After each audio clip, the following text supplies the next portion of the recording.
تھوڑی ہی دیر میں اسرافیل کی آواز بلند ہوتی چلی جائے گی اور اس میں سختی آ جائے گی. پھر یہ آواز ایک دھماکے میں بدل جائے گی. اس وقت باقی سب لوگ بھی اٹھ جائیں گے، مگر وہ اٹھنا بہت مصیبت اور تکلیف کا اٹھنا ہوگا. ہمیں اس سے پہلے یہاں سے چلے جانا ہے. اس نے تیزی سے جواب دیا.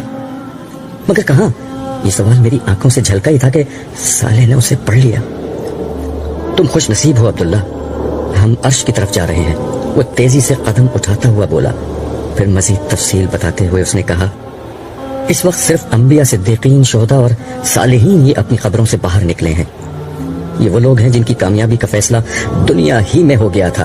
یہ وہ لوگ ہیں جنہوں نے خدا کو بن دیکھے مان لیا تھا، اسے چھوئے بغیر پا لیا تھا، اور اس کی صدا اس وقت سن لی جب کان اس کی آواز سننے سے قاصر تھے.